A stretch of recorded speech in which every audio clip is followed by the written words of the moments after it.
பாரத தேசத்தில் மகோனதமான புராண இதிகாசங்களை முழுமையாக அறிந்து கொள்ள சப்ஸ்கிரைப்.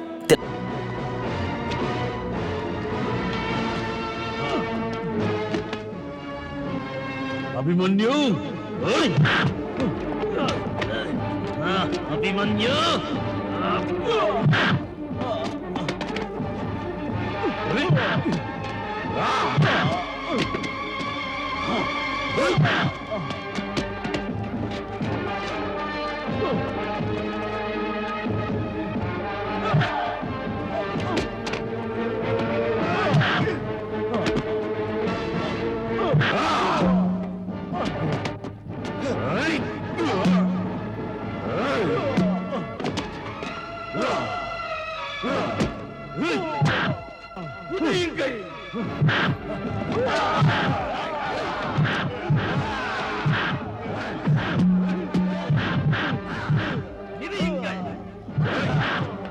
செல்வ மகன் லக்ஷ்மணனை நீதானே அழித்தாய்.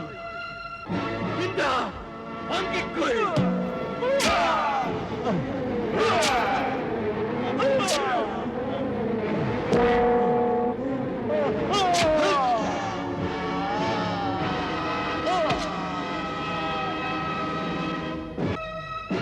இன்றோடு ஒழிந்து விடு.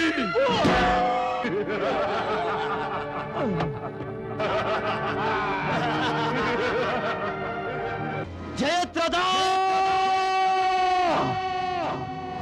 நான் குந்தி புத்திரன் அர்ஜுனன் சபதம் செய்கிறேன். சிந்தூர் அரசன் ஜெயத்ரதன் நாளை சூரிய அஸ்தமனத்திற்குள் தானே என்னிடம் வராவிட்டால் அல்லது யுத்தத்தை விட்டு ஓடினால் நான் வாசுதேவ ஸ்ரீ கிருஷ்ணருடன் நான் குந்தி புத்திரன் அர்ஜுனன் நாளை சூரியாஸ்தமனத்திற்குள் அந்த ஜெயத்ரதனை கொன்று விடுவேன்.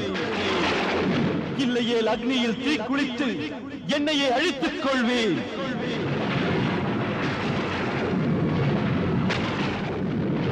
மகாபாரதத்தில் இந்த பயங்கரங்கள் மிகுந்த அத்தியாயத்தில் இன்று இரவு மிகவும் முக்கியத்துவம் வாய்ந்த இரவு.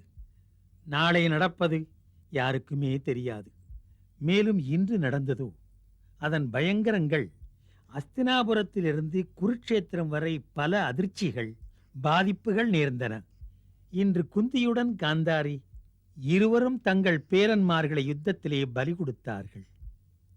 மனிதர்களுடைய அகங்காரங்கள் சுயநலமாக ஆகும்போது இருபுறமும் இழப்புகள், வேதனைகள். ஒருவர் தோளில் ஒருவர் சாய்ந்து அழ விரும்பினார்கள். காந்தாரி மாளிகையிலிருந்து வெளிப்பட்டு விதுரர் வீட்டில் குந்தியை சந்திக்க வந்தாள்.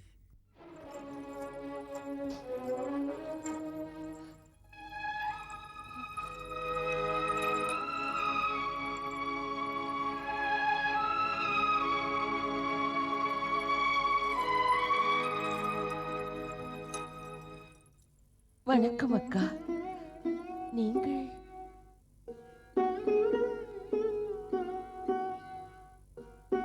நீங்கள் ஆணையிட்டிருந்தால் நானே அங்கு வந்திருப்பேனே. ஒவ்வொரு மனிதருக்கும் ஏற்படும் துக்கம் எல்லோருக்கும் உள்ளதுதான். ஆனால் யாருக்கு அதிகமான துக்கம் உள்ளதோ அவரை பார்க்க மற்றவர்கள் தான் வருவார்கள். அதனால் தான் நான் உன்னை பார்க்க வந்துள்ளேன்.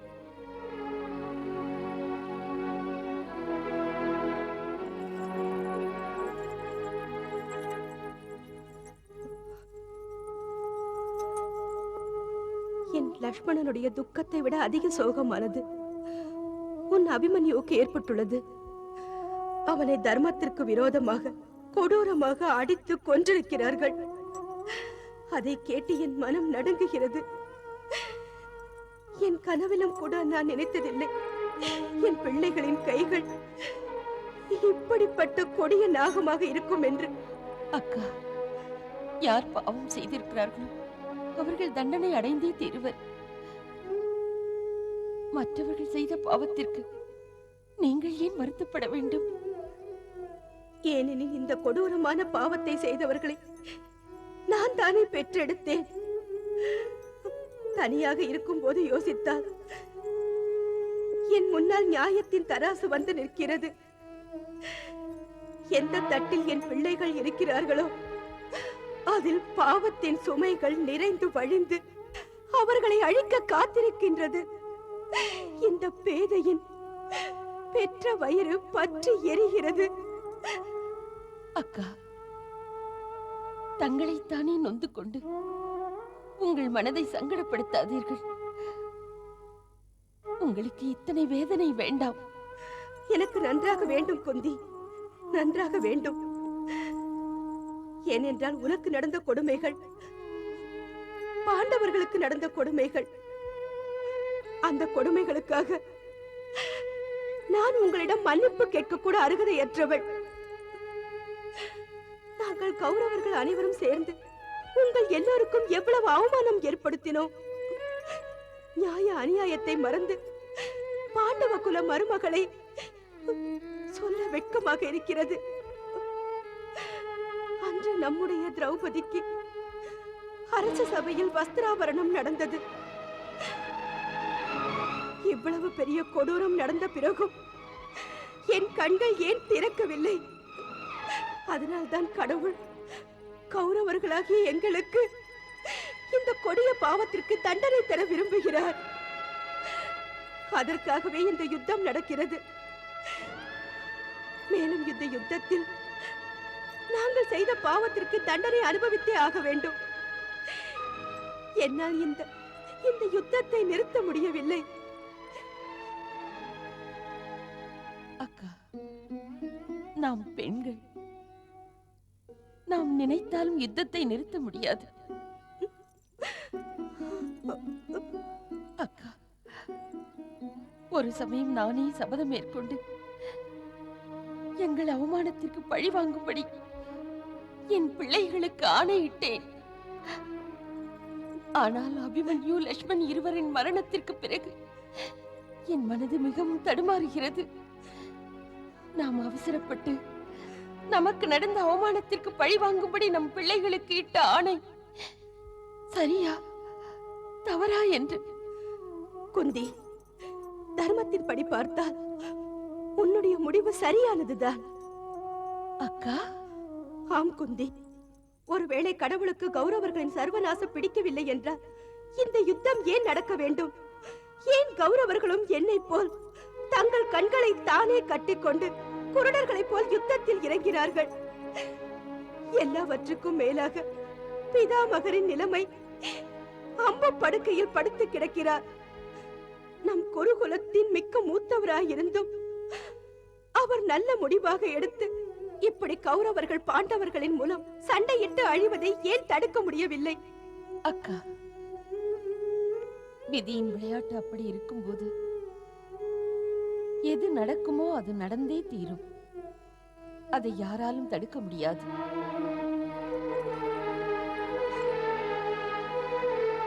ஒவ்வொரு சம்பவத்தின் பலனாக என்னென்ன விளைவுகள் ஏற்படுமோ தெரியவில்லை.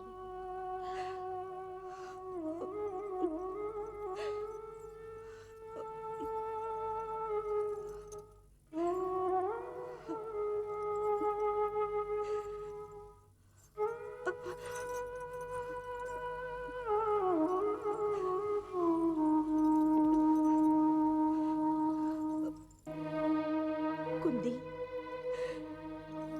விளைவுகளின் விபரீதம் இன்னும் என்னவெல்லாம் ஆகுமோ? ஒரு பாவத்தையே போக்கிய பாடில்லை, அதற்குள் கௌரவர்களின் கையில் இன்னொரு பாவம் வந்து சேர்ந்து விட்டது. திரௌபதியின் அவமானத்திற்கு பிறகு அபிமன்யுவின் அதர்ம மரணம். இந்த பாவத்தின் பலனை யாரெல்லாம் அனுபவிக்க வேண்டுமோ தெரியவில்லை. அந்த அப்பாவி ஒரு பாவமும் அறியாத பாலகனுக்கு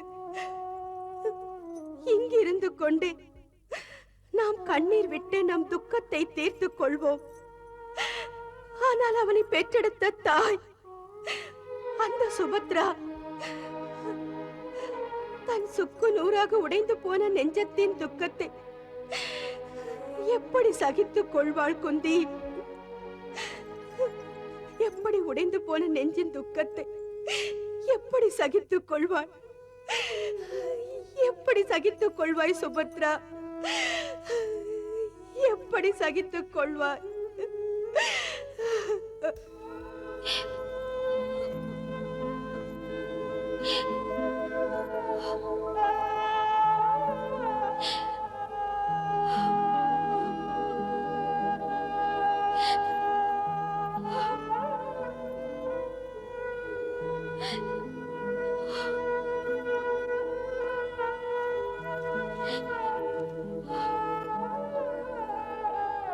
சுபத்ரா,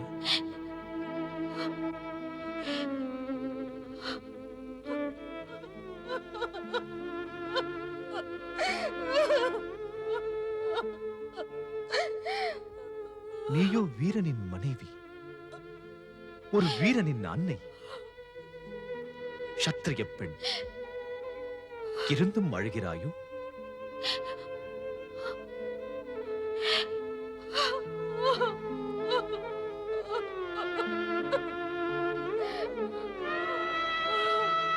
வீரர்களின் மரணத்தில் கண்ணீர் விடக்கூடாது.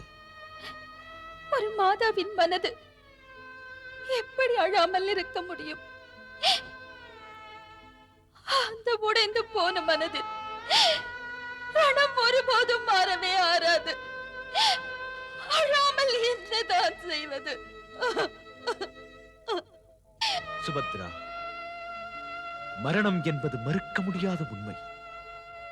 எல்லோரும் ஒரு நாள் உடலை தியாகம் செய்ய வேண்டும். ஆனால் தாய் உயிருடன் இருக்கும் போது பிள்ளையை பிரித்துக் கொண்டால் அது எந்த விதத்தில் நியாயம்? அதோடு அபிமன்யு ஒன்றும் அறியாத சிறிய பாலகன். இப்போதுதான் விவாகம் முடிந்திருக்கிறது. அவன் கழுத்தில் அணிவித்த மாலையில் உள்ள பூவின் வாசம் இன்னும் சுற்றுப்புறங்களில் வீசிக் கொண்டிருக்கிறது.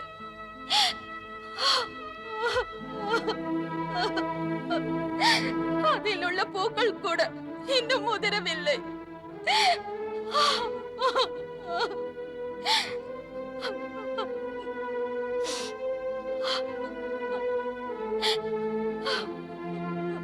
அதற்குள்ள அதை அவன் சிதைக்கு போட வேண்டியதாயிற்று. சுபத்ரா, நீ வருத்தப்படுவதனால் வாழ்க்கையின் நியதி மாறிவிடாதல்லவா? தெரியும். எந்த மரணமும் பொய்யாக போவதில்லை. ஆனாலும் நான் அந்த மரணத்திடமே கேட்கத்தான் போகின்றேன். உனக்கு என்ன அதிகாரம் உள்ளது? பெற்ற தாயை ஒரு வார்த்தை கேட்காமல் அவள் மகனின் உயிரை பறித்துக் கொண்டாய் என்று என்ன அதிகாரம் உள்ளது? ஒரே சமயத்தில் தாயின் மடியையும் மனைவியின் மாங்கல்யத்தையும் ஏன் பறித்துக் கொண்டாய்? அதோடு அவன் குழந்தை இன்னும் பிறக்க கூட இல்லை. அதற்குள் அவன் தந்தையை பறித்துக் கொண்டாயே. அபிமன்யு என்ன பாவம் செய்தான்? ஒரு பாவமும் அறியாத பாலகன், அப்பாவி பிள்ளை, தன் தந்தையை விட துர்பாகியம் நிறைந்தவன்.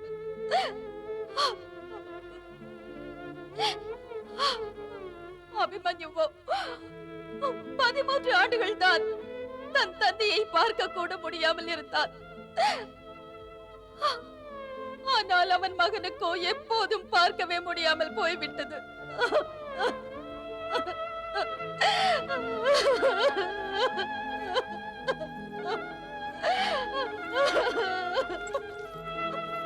பொறுமையாக இரு சுபத்ரா, பொறுமையாக இரு.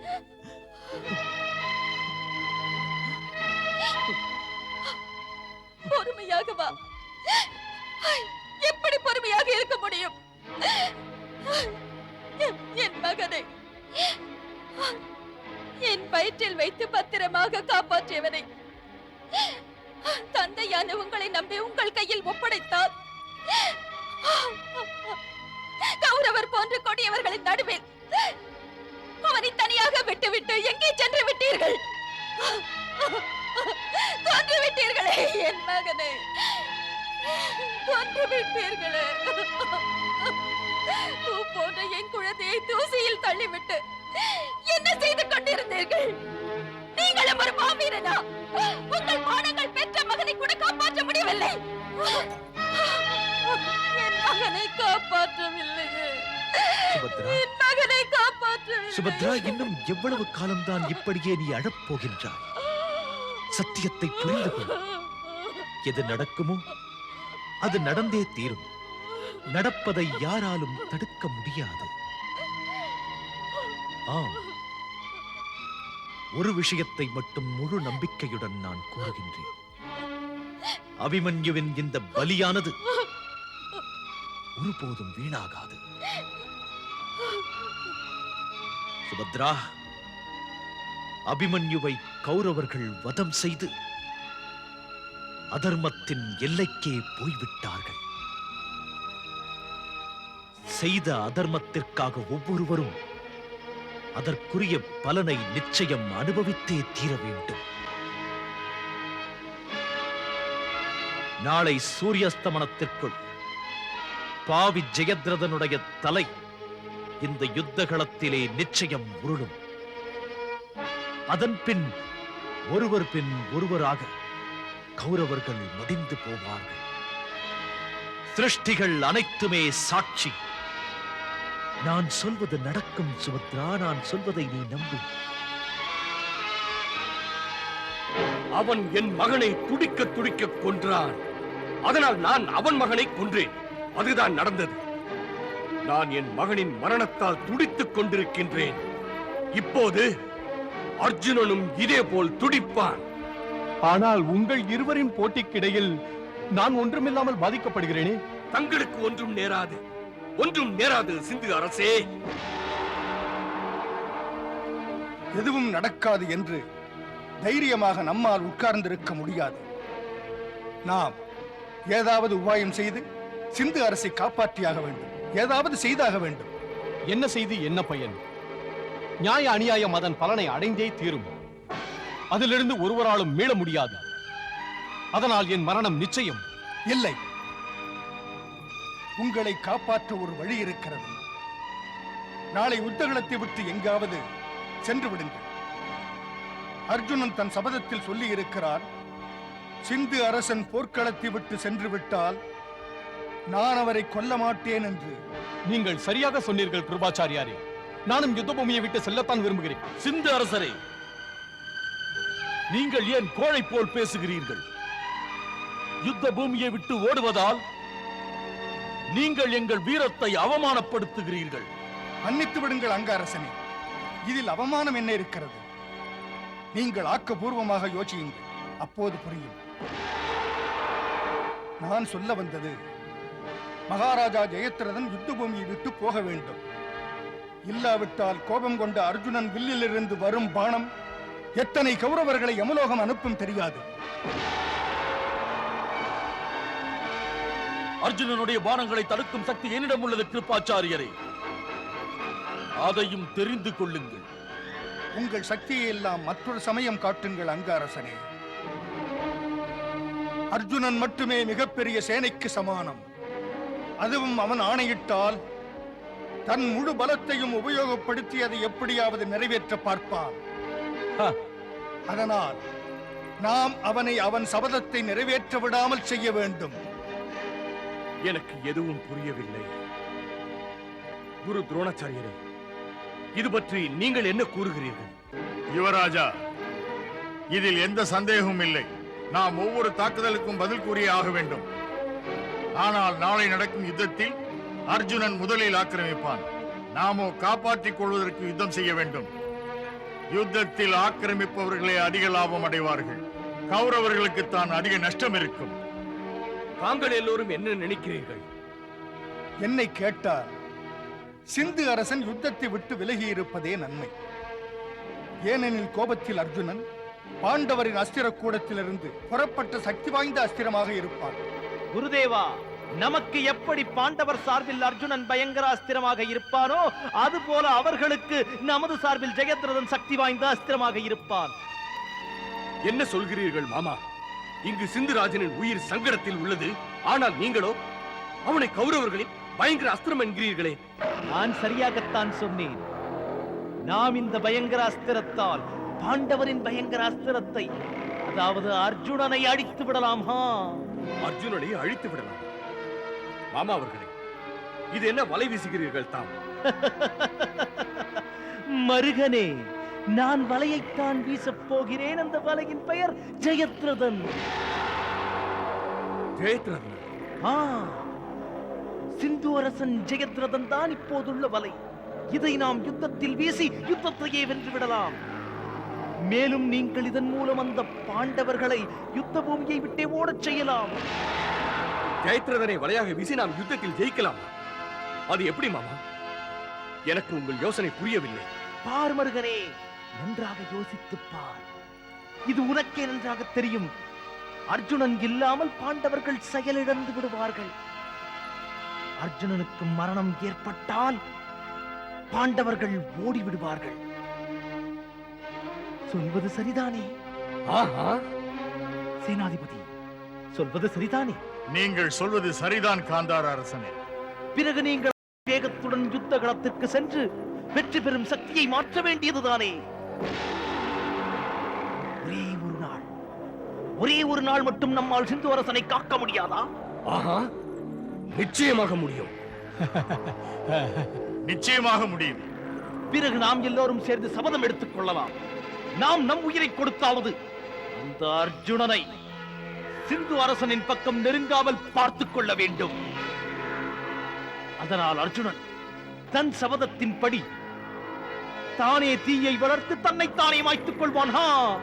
பலே மாமா, பலே. என்ன ஒரு அருமையான யோசனை. பிறகு யாருக்கும் யுத்தம் செய்ய தைரியம் இருக்காது. பலே மாமா, பலே. வாருங்கள், நாம் எல்லோரும் சேர்ந்து யுவராஜன் முன்னால் சபதம் செய்வோம். வாருங்கள், ராமர்களே. நாங்கள் கௌரவர்கள் அனைவரும் சேர்ந்து இந்த சபதத்தை செய்கிறோம். நாளை சூரிய அஸ்தமனம் ஆகும் வரை எந்த சூழ்நிலையிலும் சிந்து அரசன் ஜெயத்ரதன் உயிரை காப்போம். நாங்கள் அனைவரும் காப்போம் என்று சபதம் செய்கிறோம்.